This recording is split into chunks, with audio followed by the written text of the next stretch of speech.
So in this video we're going to take a look at an important role in financial markets, one that is a little bit hidden to the average retail investor, but nonetheless gets quite a lot of press comment, particularly as Eurozone debt problems start to emerge, and that is the clearinghouse.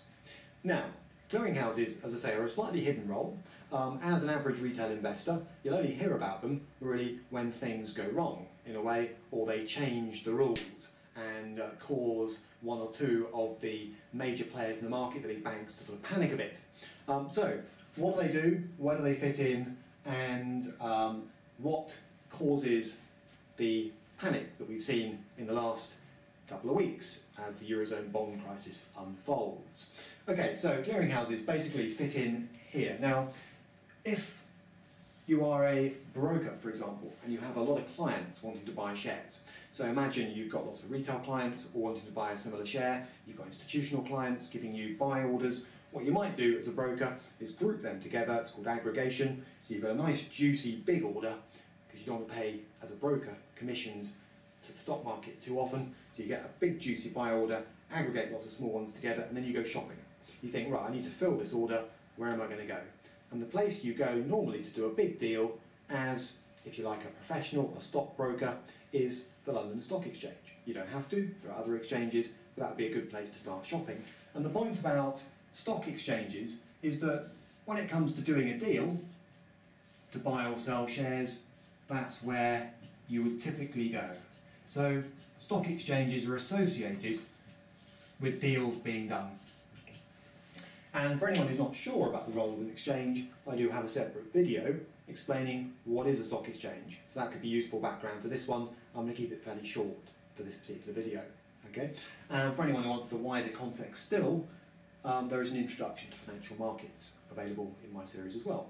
Okay, so a stock exchange is a place where people deal, and the stock exchange might employ people to shout at each other and wear colourful shirts, like in New York, might ring bells, or it might be silent and electronic, like it is in London, but the job is the same.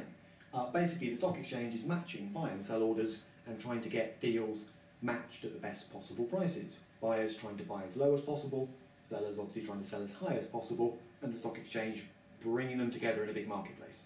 Okay, so that's not today's video, that's not a clearinghouse. So what is a clearinghouse? Well, here's a problem. Now, anyone who's bought a property will know about this problem. You go out and look at a property, you agree a price with the seller, and then it can take months to get your hands on the front door keys.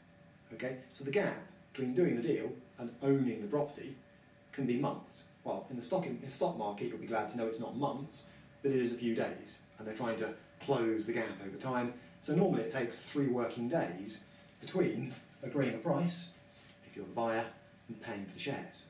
Okay? And that creates a risk, and the risk is that it all goes wrong. Alright? What if a buyer doesn't pay up?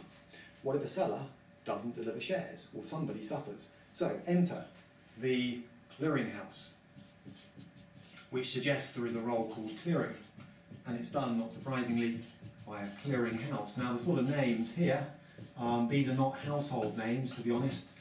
London Clearinghouse ClearNet is a good example. That's 2 that got together and merged.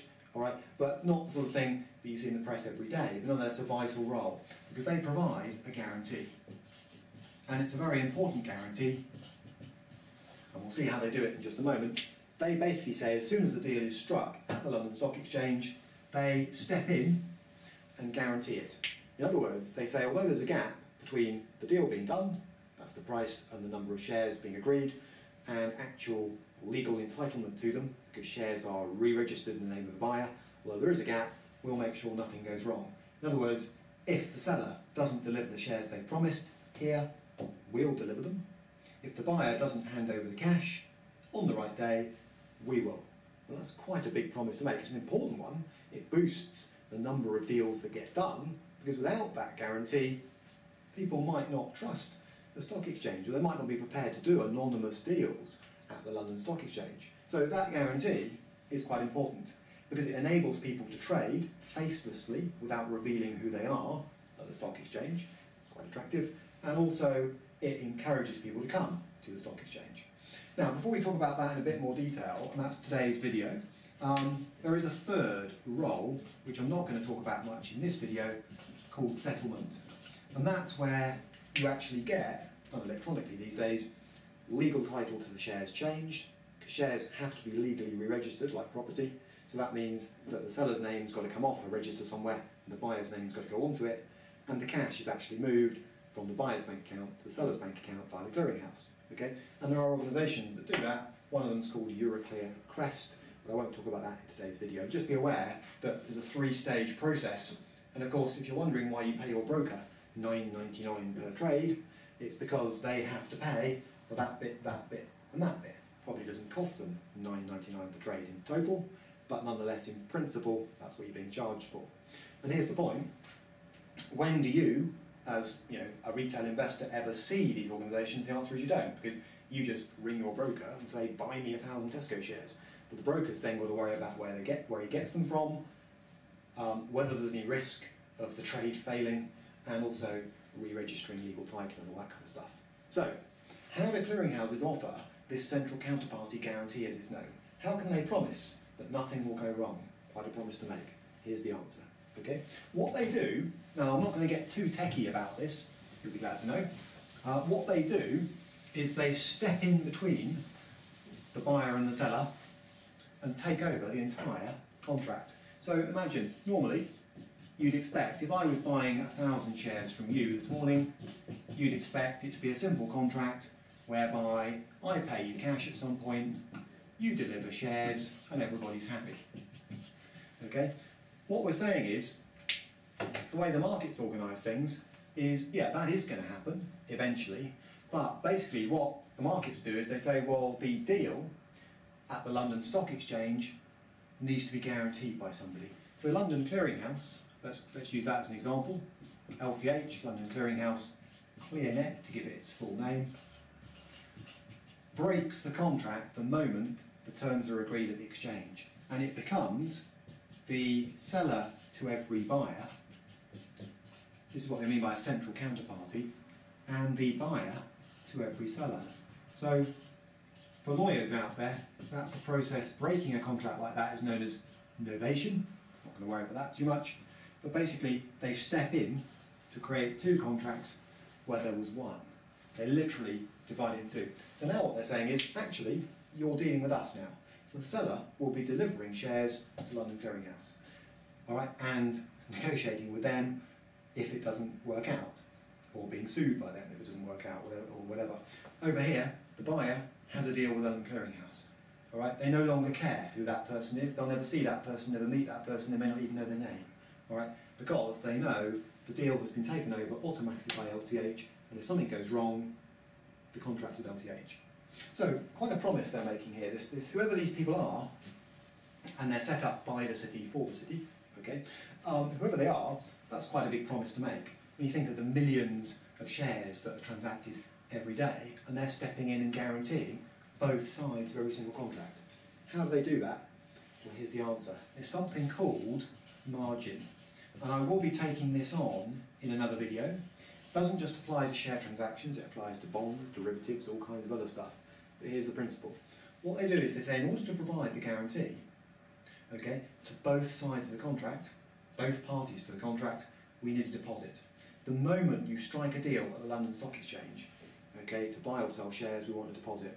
Now the deposit is not the full value of the contract. Okay, we're not that suspicious that people won't deliver or honour their promises. We want a proportion of the value of the trade on deposit with us until the whole thing's wrapped up in 3 working days' time. And then both of you can have your deposits back, plus a bit of interest. All right? So they take a deposit. Now the amount varies, and I'll get into that in another video, but let's call it 10 to 15% of the value of the contract, say for 1,000 Tesco shares, has to be put up front on deposit in an account held and organised by London Clearinghouse. And as long as the buyer ends up paying the full amount after, say, 3 working days, and the seller delivers all the shares they promised, then those deposits are returned. All right? Now, why would they only take a proportion of the value of the contract? Why not the whole whack? Well, in part, it's because only certain people can join the club and become sellers and buyers that use LCH. All right? In other words, the likes of Tim Bennett won't be let in. I don't trade often enough, I'm not big enough, I'm not important enough, and I don't want to pay the fees. Okay? But stockbrokers, the Charles Stanleys of this world, the Goldman Sachs, the Barclays, for example, might become a member, so that they can trade big volumes at the London Stock Exchange and have those big deals guaranteed by London Clearing House. Okay? Because it's a risk business we're talking about here, so really this central counterparty guarantee only applies really to sort of big trades in terms of risk of non-delivery of cash, non-delivery of shares, and therefore membership tends to be restricted, like it is at the London Stock Exchange, to a list of eligible institutions, they're called, but that just means firms that have met the membership criteria.